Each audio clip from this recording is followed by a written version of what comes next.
Now, you've told us that we should regard death as being a goal, yes, and that to shrink away from it is to evade life and yes, life purposes. Yes.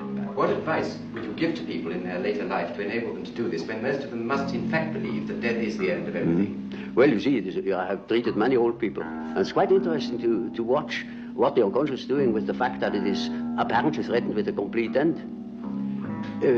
It disregards it. Life behaves as if it were going on. And so I think it is better for old people to live on, to look forward to the next day, as if he had to spend centuries. And then he lives properly.